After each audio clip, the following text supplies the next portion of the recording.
began the political revolution. Now it's time to complete that revolution. Venezuela is ready for a change. I feel it. I just left him with a mustache, and it's a Polly Pocket body. Polly Pocket?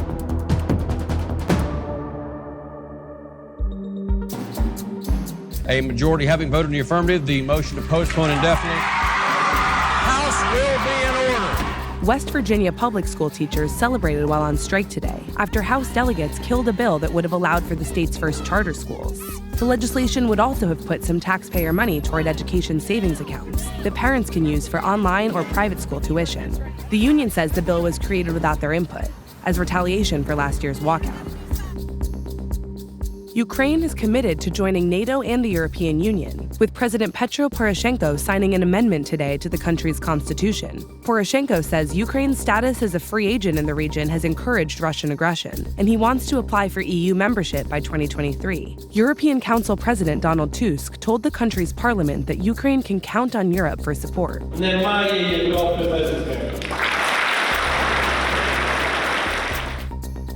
Thousands of people across France marched to protest anti-Semitic attacks, which have been on the rise, according to authorities. Just this month, the targets included a bakery, a synagogue, and mailboxes painted with the portrait of a Holocaust survivor. And the night before the protests, more than 80 graves were defaced in a Jewish cemetery near Strasbourg.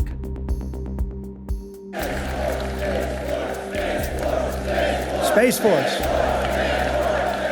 Space Force. President Trump has been touting his Space Force at rallies across the country, and today he signed a directive finally ordering its creation, albeit a slimmer version than he's hyped.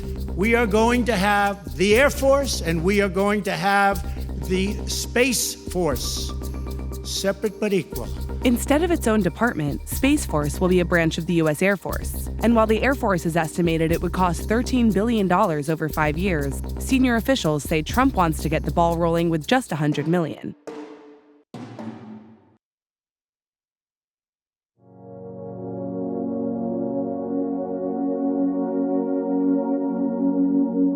Real change never takes place from the top on down, but always from the bottom on up.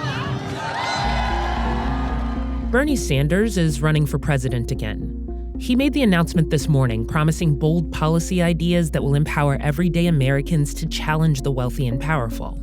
What's going to be different this time? We're going to win. There are good reasons for Sanders to not mess with a message that was successful in 2016. Sanders took policy ideas previously considered radical, from a $15 minimum wage to free college tuition, and made them mainstream. He pushed Hillary Clinton and the powerful Clinton machine to the brink, despite the party playing favorites. He exposed the superdelegate system as unfair, leading to changes in the way Democrats will choose their next presidential nominee. And he did it all as a not especially polished 70-something white man from Vermont, who can sometimes come off as kind of patronizing. And Medicare for All would be instrumental in, obviously, Absolutely. going to the next step. But you yourself admitted to NPR that there's no chance of it passing with Republicans. So why are you pushing a plan that you don't think it pass? That's not the way. You can't blame Sanders for wanting to keep pushing for the kind of radical change that captured hearts 3 years ago. But success last time might put success this time out of reach. In 2016, Sanders made himself a rock star with younger voters by openly backing single-payer health care when almost nobody else would. But he's coming out for his encore only to find his opponents playing his greatest hits. Nearly all of them support Medicare for All, and a lot of them are offering up progressive goodies of their own. In 2016, Sanders made a show of attacking the 1% and the billionaire class, whipping up a populist fury at rallies. He'll make those attacks central to this campaign, too, with the added flair of forcefully attacking one particular billionaire. We have a president who is a racist, who is a sexist, who is a xenophobe. But mainstream Democrats are catching up to Sanders here, too. We know he lies frequently, and we know of his racist comments and background. In this field, Sanders was always going to have trouble with the fact that he's the old white guy who almost took down the first viable female presidential candidate. But that's been compounded by the characterization of some of his most vocal supporters as misogynist, the so-called Bernie Bros. And by reports that some of his top 2016 campaign aides sexually harassed female staffers. and by the fact that Sanders basically blamed the harassment on the success of his campaign. Yes, I was a little bit busy running around the country trying to make the case. None of this means Sanders can't contend. He's divisive, but he consistently ranks as America's most popular senator, and early polls put him near the front of the 2020 pack. But in the end, Sanders is the same guy he was 4 years ago, only he and his ideas are 4 years older, and his competition is younger and more diverse. It may just be that 2016 Bernie Sanders opened doors that 2020 Bernie Sanders can't walk through.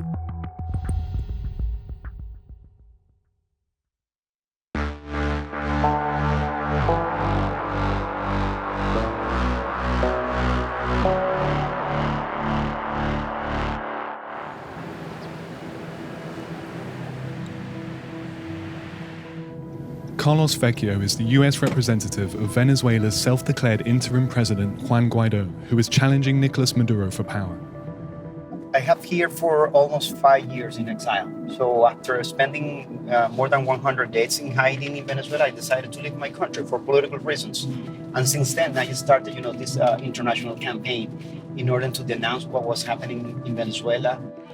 In a short time, Juan Guaidó has gone from an anonymous politician to the internationally recognized leader of Venezuela.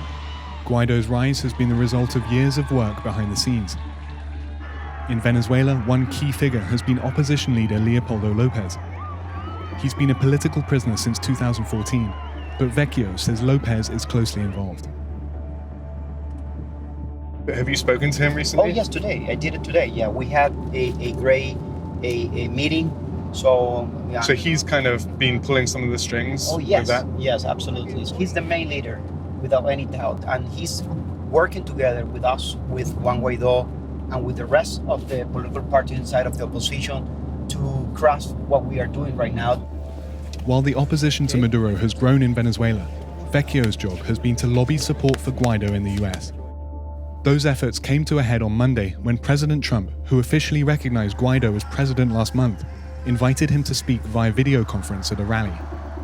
No, gracias al presidente Trump, debemos aprovechar el momento. El momento es ahora el cambio en Venezuela. Today our hearts are filled with hope because of the determination of millions of everyday Venezuelans, the patriotism of the Venezuelan National Assembly, and the incredible courage of interim President Juan Guaidó. But getting the US to recognize Guaidó is one thing. Actually unseating Maduro is something else. It means building a coalition of like-minded regional powers, which is why Vecchio recently met with Colombian President Iván Duque in Washington. Este país tenemos que liberarlo de esa dictadura. Esta ha sido una reunión muy importante para reiterar el compromiso que tenemos todos, los demócratas y los que compartimos el sufrimiento del pueblo venezolano, para decirles que seguimos avanzando en el cerco diplomático a la usurpación, a la dictadura. I have seen now that most of the countries in the European Union have recognized Juan Guaidó. That is a very important diplomatic movement, that the world needs to act with all the tools that are necessary so that Venezuela can have a rebirth of its democracy. And it means convincing governments to give Guaidó's team control of the assets Venezuela has abroad. How about the control of assets in the United States? That's part of your remit as well. Yeah, we have How is done that happening? What we are the steps? taking two different steps. One, we want to protect the assets. So what we are doing, just saying, protect them first. Saying these assets belong to the Republic, and the certain institutions should not follow instruction from the former regime. And also, it is quite important to mention that we have public entities here, and we need to follow legal procedures. Like the oil company, right? Like the oil company. Talk to us about that. So that's controlled by Maduro's government right now, the oil company? Yes, but we will take control over that. As for what's been the key to success of his efforts so far, Vecchio puts it down to relationships. I've been here since 2014, so I've been doing this since I got here in the States, and I've been working inside of the United States, jointly with the U.S. Congress, the Trump administration, and State Department. How long do you think it's going to take? I mean, nobody are we knows. talking about weeks or nobody months knows. or? Nobody knows. I don't have a crystal ball to say that, to predict that. But I must say that Venezuela is ready for a change. I feel it.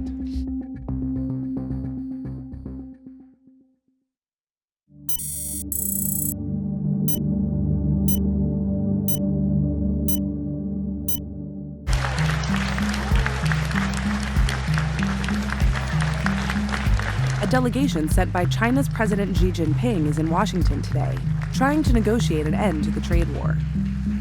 If they can't come to an agreement in the next 9 days, the Trump administration plans to raise tariffs on $200 billion of Chinese goods. I know that China would like not for that to happen, so I think they're trying to move fast so that doesn't happen. But we'll see what happens. I can only say that the talks with China on trade have gone very, very well.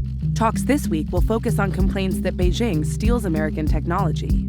But Trump's largely ignored another way that China's using trade to gain power.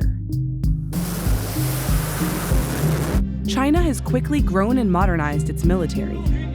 The PLA Navy in particular is now, by some estimates, the largest in the world. And there are signs that their economic projects may have military motives.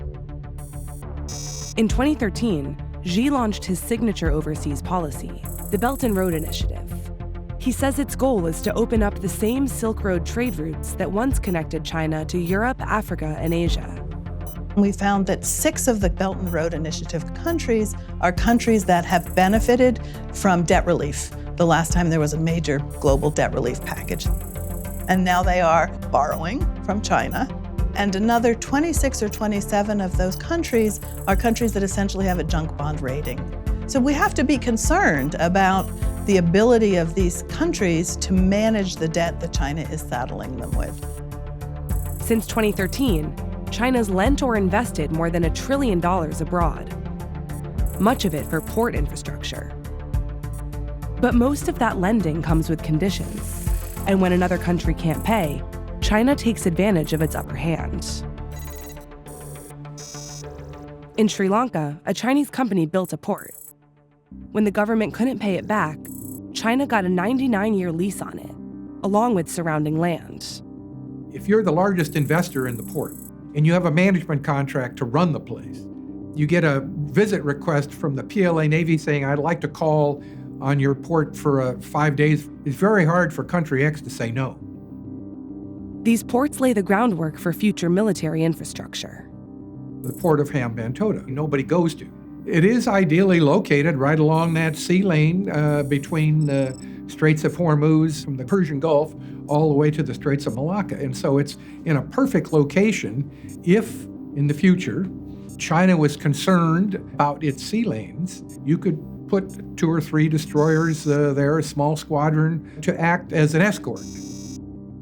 China already appears to be carrying out a similar plan in Djibouti, where it built a port in the country, then used that access to build its first overseas military base next door. The U.S. has a very important base in Djibouti, too, so they are trying to listen in on the things that we're doing, track the activities that we're doing. U.S. officials are concerned that China's stake in 2 ports in Israel could give it ears on the ground there, too. The Israeli government is reportedly reviewing a deal to let a Shanghai company operate Haifa Port, which the U.S. Navy regularly visits. The trend gives new meaning to China's expanding port network in and around the U.S., especially since Belt and Road seems to actually be part of a vision to build a world-class military, capable of confronting the U.S. Xi Jinping talks about realizing the China dream. He certainly wants to be treated as one of 2 great powers in the world.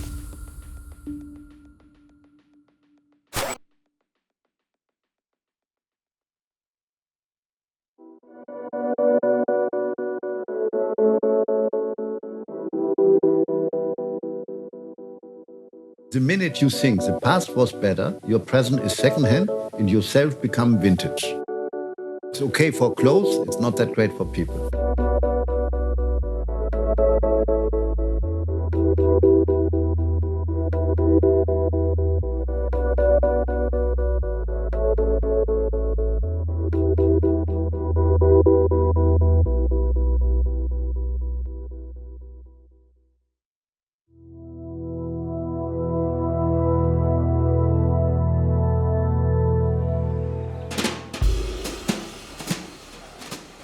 gracias.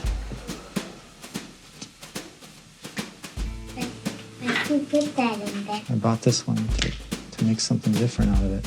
You can pull off the heads. You don't have to cut off the head. Yeah.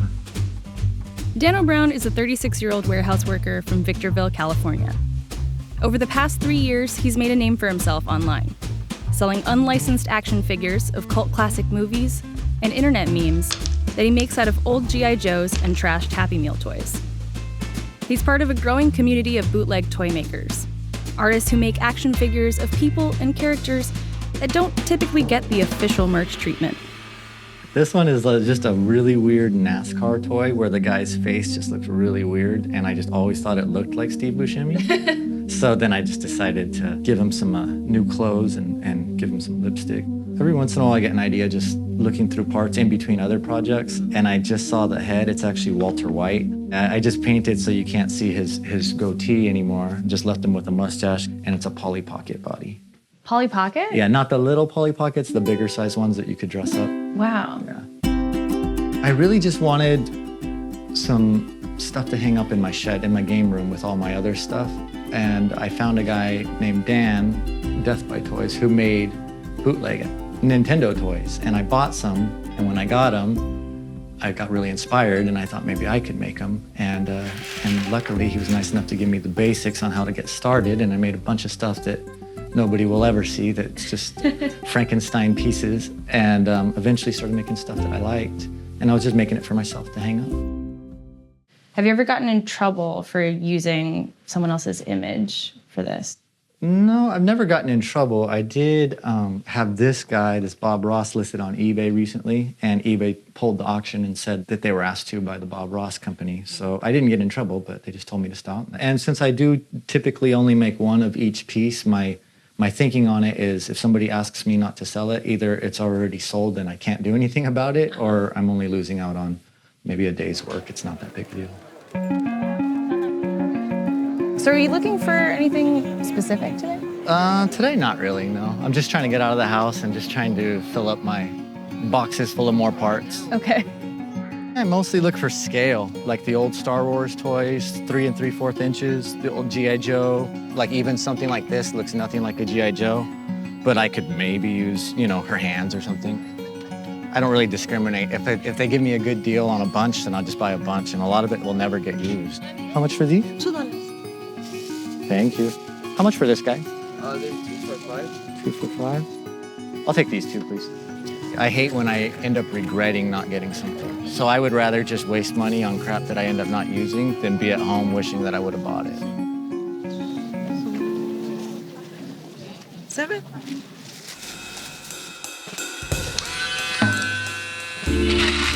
This is gonna be Frank Reynolds, Danny DeVito. And basically I'm gonna take this head, I'm gonna add some hair, I'm gonna make some glasses for him. And I'm gonna put on this body, make the skin match, and paint some clothes on. I'm gonna do another piece of later. Later? You're gonna go back to the iPad? Yeah, and have a cookie. What strikes you as a good idea for a toy? How do you come up with the things that you're gonna make? And sometimes I think of something and I just know it will be popular, like Anchorman. I'm not even a huge fan of that movie, but I know a lot of people like it, and I saw an easy recipe right in front of me, and I put it together. The ideas that excite me, the ones that I come up with where I can't wait to get started on, are always the ones that I know are gonna make people laugh. This is what sold yesterday. This is the Lebowski. Okay, how much did that one go for? $296. And what exactly is it? It's a joke. It's Donnie from The Big Lebowski in the coffee can. It's his ashes. It's just a tiny coffee can. What's the most that you've ever made on a toy? My last auction before the Lebowski was The Jerk, and it ended at $700. What's your day job? I work in a warehouse. I just load trailers, just lift boxes all day. How does this supplement what you make at your regular job? Actually, between the auctions and the commissions and then my own projects and then the checks from the art galleries, I actually make more money on art than I do at my warehouse job. I've worked a job now for 13 years and supported my family with it, and I can't walk away from 13 years off of having just one good year of doing art. If it keeps going the way it is, I would like to eventually do art full time, but I don't want to get ahead of myself. I don't want to be the guy that had a cool year and then threw away everything for it.